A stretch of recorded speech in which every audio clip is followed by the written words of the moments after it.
Hey guys, if you're anything like me, you'll be scrolling through Facebook one day and see ads come up for a line trimmer attachment that uses steel wire to do the cutting. Usually there's a video that shows the attachment making light work of weeds and light grass. The sales pitch is usually that this trimmer head can do the work of any other trimmer attachment without the worry of having to continually replace the trimmer line. So I went ahead and spent the $20 to find out whether this piece of gear is worth your time or whether it's just another social media promoted gimmick. Opening the package, I was completely unsurprised to see the typical font you find written over any product that is sold online direct from China. Opening the box, I noticed that this time they had given up on the poorly translated instructions and had shipped the product as the only thing in the box. At checkout, there were two diameters to choose from for the product, 6 or 8 inches.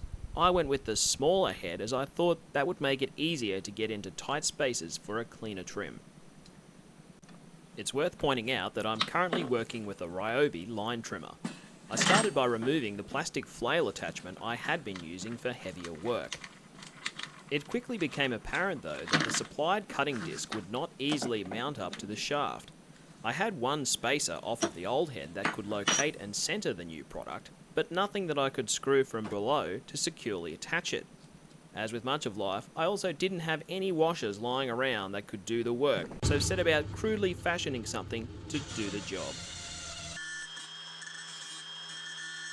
In the end, I came up with a way to, sort of, mount the new head to the shaft.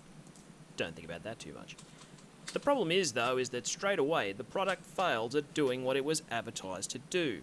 Your average homeowner isn't going to have the time, the patience or the tools to muck around coming up with home hack job mounting systems, and indeed the product already seems far from being easy to install.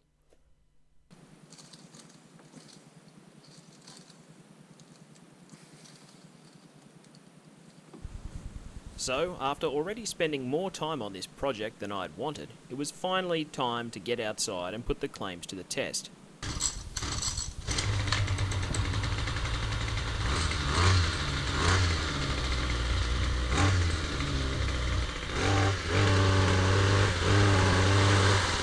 I started with what for many of us is the bread and butter, trimming along solid edges. The product seemed to do the job, but straight away I could notice some differences to what you would expect from a regular line trimmer head.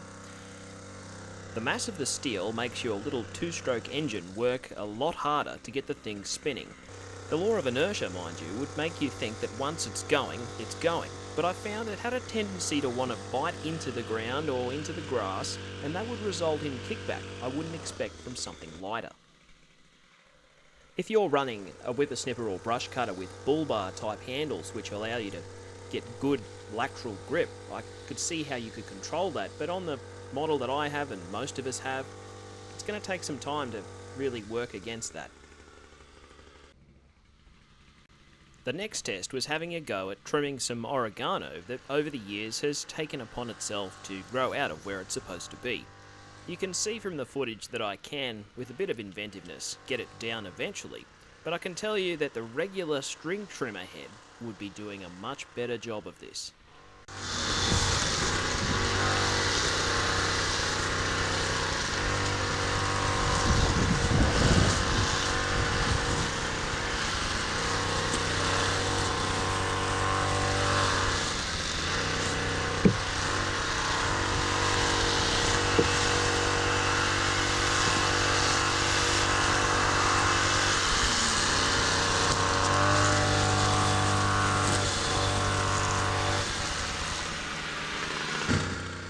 After that, it was time to have a go at trimming along this corrugated fence. This fence was one of the main reasons I was interested in this product in the first place, because trying to trim inside the corrugation seems to be the quickest way I inflate my trimmer line budget. The job was getting done, but slowly. Once again, the wire head just loved to dig into the corrugations, robbing me of the rotation speed I needed to cut the grass. No trimmer cord expended, but the clock was ticking. I do wonder what might happen to a painted fence in time as well. And if you missed it, yes, that was about a 1 kilogram rock that was just moved a fair old distance. If you're considering this attachment, that inertia is definitely something to consider. In this shot, I had the concrete slab as a backing, and the wire head did make some progress.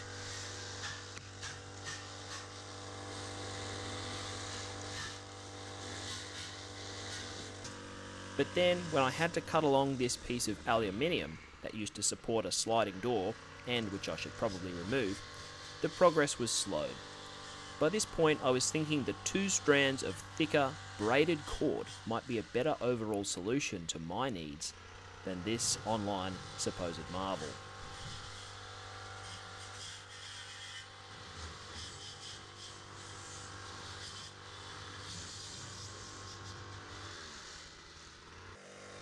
Now it was time to move to the other side of my fence to maintain a small section of common land that I conveniently, if not entirely on the permission of the council, used to store gravel and crusher dust.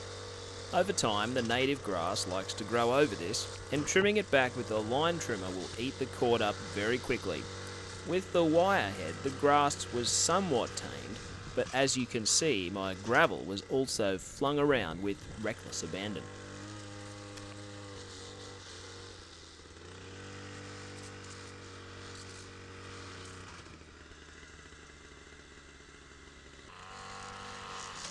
Next, I attempted to mow down some scrubby weeds, and this is where my faith in the product took the elevator down a few more floors. That plastic flail attachment I took off to fit this wire contraption would do a much better job of demolishing weeds in a much shorter period of time.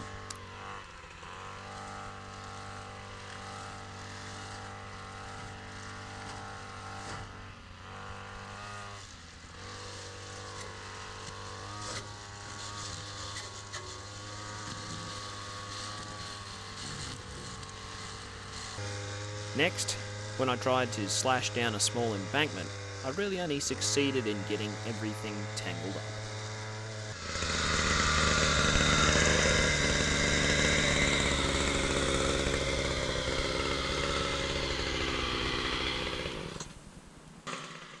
At this point, you might be thinking that I'm being too hard on the product or aren't using it properly. But look at it this way. This is a relatively cheap trimmer head marketed through social media, not to professionals, but to the average everyday homeowner. Most of us like products that are easy to install, easy to use, and ultimately do what they claim they do without some secret squirrel learning curve or months of, "I'll just bear with it and it'll come good."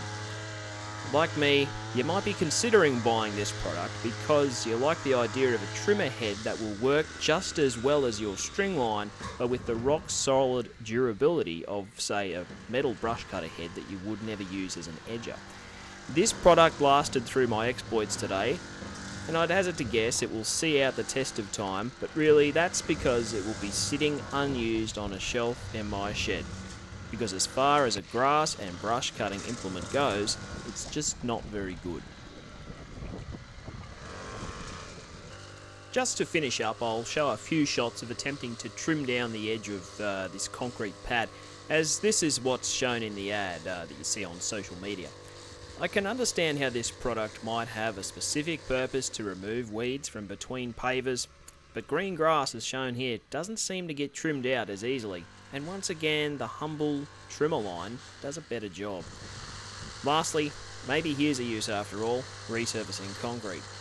But even then, in my experience, at least today, this product promised a lot, but ultimately was found very wanting.